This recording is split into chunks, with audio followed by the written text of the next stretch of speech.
Hello friends, welcome back கேபே ஸ்டோ channel நண்பர்களே.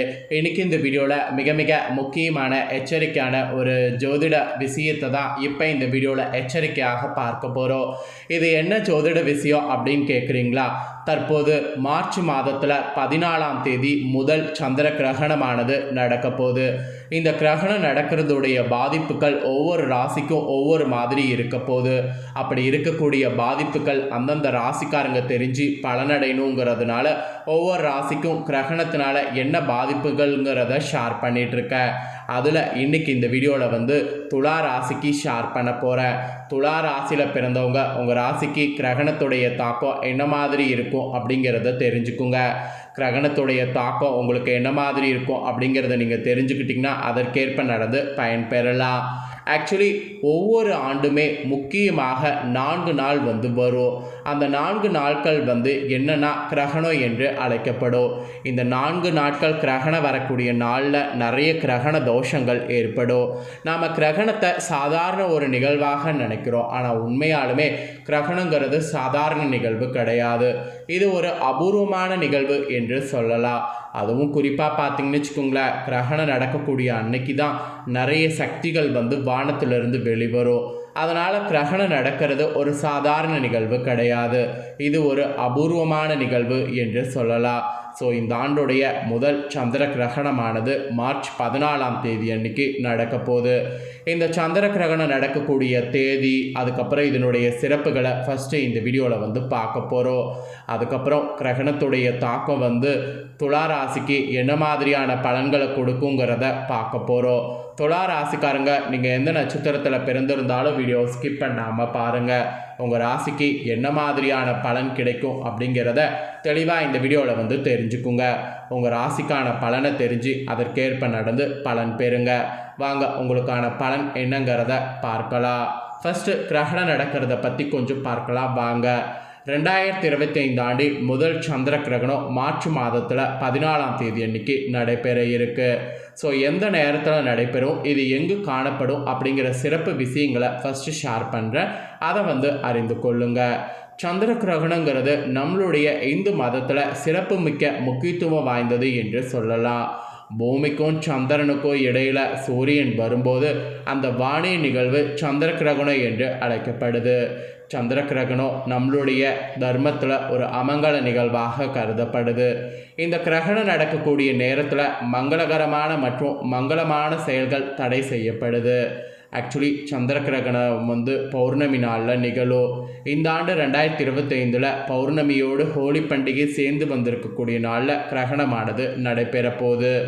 இதனுடைய சூத காலம் இதனால் வலுவாகவே இருக்க போகுது.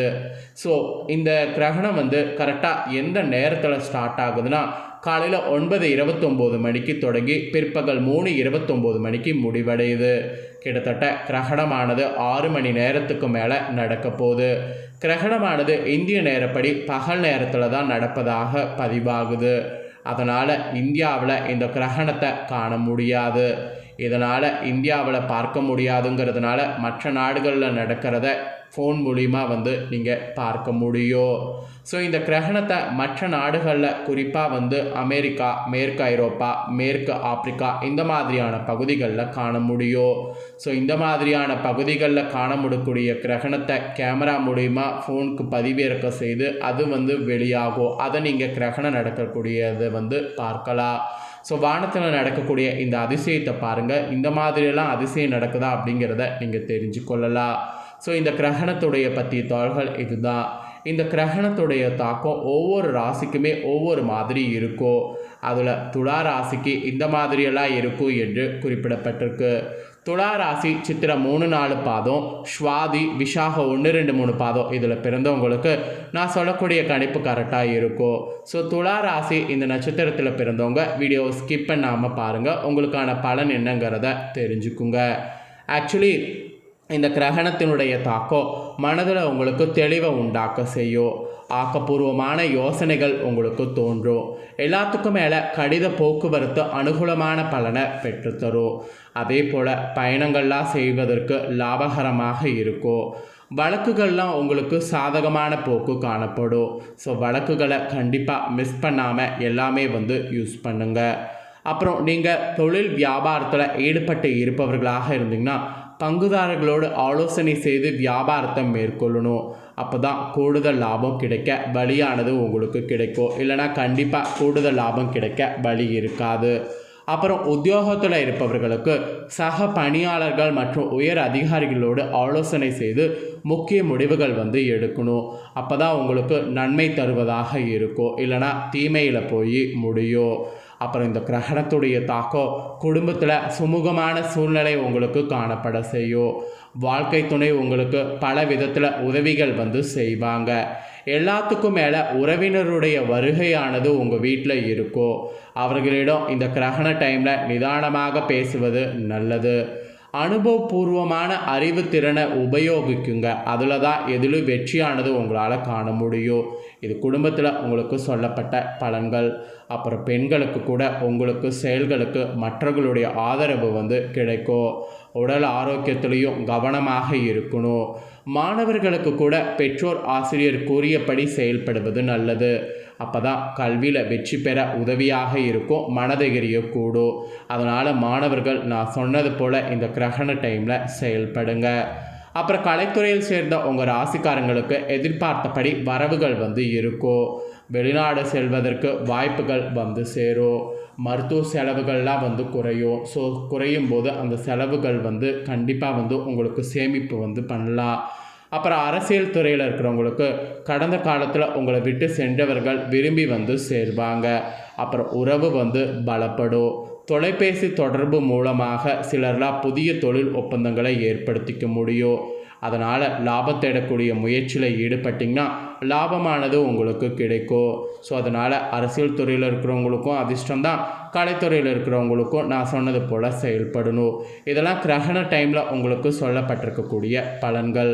அப்புறம் உங்களோட நட்சத்திரத்துக்கு ஏற்ப பார்க்கும்போது சித்திரை 3-4 பாதங்களில் பிறந்தவங்களுக்கு இந்த கிரகணத்துடைய தோஷம் உங்களுடைய குடும்பத்தில் மகிழ்ச்சியும் சுபிட்சமும் அதிகரிக்க செய்யும். கணவன் மனைவிக்கிடையே சின்ன சின்ன பிரச்சனைகள் ஏற்படும். அப்புறம் உற்றார் உறவினர்களுடைய அன்பு ஆதரவு மகிழ்ச்சி அளிக்கும். ஸோ அதெல்லாம் உங்களுக்கு கிடைக்கக்கூடிய ஒரு பலன்களாக கிரகநிலைகள் உங்களுக்கு இந்த கிரகண காலத்தில் அமைஞ்சிருக்கு. அப்புறம் சுவாதி நட்சத்திரத்தில் பிறந்தவங்களுக்கு சொல்லப்பட்டிருக்கு. இதில் பிறந்தவங்களுக்கு இந்த கிரகண காலத்தில் தடைப்பட்ட சுபகாரியங்கள் தடபுடலாக கைகூடி மகிழ்ச்சியை ஏற்படுத்தும். சிலருக்கெல்லாம் தொலைதூரத்திலிருந்து நல்ல செய்திகள் வரும். பொருளாதார நிலை சிறப்பாக இருக்கும். அதனால் கடன்கள் அனைத்தும் குறைந்து சேமிப்பானது பெருகும். அதுக்கப்புறம் விஷாக 1, 2, 3 பாதங்களில் பிறந்தவங்களுக்கு சொல்லப்பட்டிருக்கு. இதில் பிறந்தவங்களுக்கு இந்த கிரகண தோஷம் குடும்பத்தில் மரியாதை கூடும். உங்களுடைய வார்த்தைகளுக்கு மதிப்பு இருக்கும். கணவன் மனைவிக்கு இடையிலே மனவிட்டு பேசி எடுக்கக்கூடிய முக்கிய முடிவுகள் நன்மை தரும். அப்புறம் பிள்ளைகள் நடையில் அக்கறை காட்டணும். ஸோ இந்த டைம் காட்டலைன்னா அவங்க வகையில் உங்களுக்கு பாதிப்பு வரும். ஸோ இது விஷாகத்தில் பிறந்தவங்களுக்கு சொல்லப்பட்டிருக்கு. ஸோ நட்சத்திரத்துக்கேற்ப இந்த விஷயங்கள் சொல்லப்பட்டிருக்கு. ஸோ இதற்கேற்ப செயல்படுங்க. நெக்ஸ்ட்டு இப்போ நான் உங்களுக்கு இந்த கிரகணத்தோடைய தோஷம் நீங்குவதற்கு பரிகாரங்கள்லாம் செய்யணும். அது என்னங்கிறத உங்களுக்கு சொல்கிறேன். அதையும் இந்த வீடியோவில் தெரிஞ்சு அதையும் இந்த கிரகண நேரத்தில் ஃபாலோ பண்ணுங்கள். கிரகணம் தொடங்குவதற்கு 2 மணி நேரத்துக்கு முன்னதாக எந்தவித உணவும் உட்கொள்ளக்கூடாது. அப்புறம் மெயினாக நீங்கள் சாப்பிடக்கூடிய உணவுகளில் தர்பை புல்லனை போட்டு வைக்கணும். கிரகணத்தின் போது உங்களுக்கு தெரிந்த நவக்கிரக துதியை பாராயணம் செய்யணும். இல்லைனா சந்திர கிரகணத்துக்கு உள்ள துதியை பாராயணம் செய்யணும். பாராயணம் செய்ய முடியாட்டியும் கேட்கவாவது செய்யணும். துலா ராசிக்காரங்க நீங்கள் கர்ப்பிணி பெண்களாக இருந்தீங்கன்னா தயவுசெய்து கிரகணம் நடக்கக்கூடிய நேரத்தில் வீட்டை விட்டு வெளியே போகக்கூடாது. ஆலயங்கள் அனைத்தும் மூடி இருக்கிறதுனால வீடுகளில் இருக்கக்கூடிய பூஜரையும் மூடி இருக்க வேண்டும். அப்புறம் நீங்கள் செய்து வைத்திருக்கக்கூடிய உணவுகளில் கண்டிப்பாக தர்பை புல்லுனை போட்டு வைக்கணும். இல்லைனா கிரகண தோஷமானது ஏற்படும். இதெல்லாம் கிரகணத்தின் போது நீங்கள் ஃபாலோ பண்ண வேண்டிய விஷயம். ஸோ இந்த முக்கியமான தாள்களை நீங்கள் பார்த்து தெரிஞ்சு பயனடைஞ்சது போல் உங்கள் ஃப்ரெண்ட்ஸ் ஃபேமிலி இருக்கவங்களும் பார்த்து தெரிஞ்சு பயனடையணும்னு நினச்சிங்கன்னா வீடியோ லைக் பண்ணி ஷேர் பண்ணுங்கள். வீடியோவை உங்கள் ஃப்ரெண்ட்ஸ் ஃபேமிலியில் இருக்கிறவங்களும் பார்க்கட்டும். அவங்களும் அவங்களோட ராசி துலா ராசியாக இருந்ததுன்னா இந்த தாள்களை தெரிஞ்சு இதற்கேற்ப நடந்து இந்த கிரகணத்தின் போது தப்பிக்கிட்டோம். ஸோ இதே போல் புதிய அப்டேட்டான நம்ம சேனலில் நிறைய வீடியோ போடப்படும். அது எல்லாத்தையுமே உடனுக்குடனே தெரிந்து கொள்ள மறக்காமல் நம்ம சேனலை சப்ஸ்கிரைப் பண்ணுங்கள். கூட பெல் பண்ண ப்ரெஸ் பண்ணுங்கள். அதை பண்ணிட்டீங்கன்னா இனி நான் போகிற மற்ற அப்டேட்டான எல்லா வீடியோஸும் உடனுக்குடனே தெரிந்து கொள்ளலாம். ஸோ மறக்காமல் சப்ஸ்கிரைப் பண்ணி பெல் பண்ண ப்ரெஸ் பண்ணுங்கள். நெக்ஸ்ட்டு இதே போல் சுவாரஸ்யம் சுவாரஸ்யமாக வேறொரு வீடியோவில் வந்து உங்களை சந்திக்கிறேன். ஸோ சப்ஸ்கிரைப் பண்ணி பெல் பண்ண ப்ரெஸ் பண்ணி சப்போர்ட் பண்ணுங்கள். தேங்க்யூ.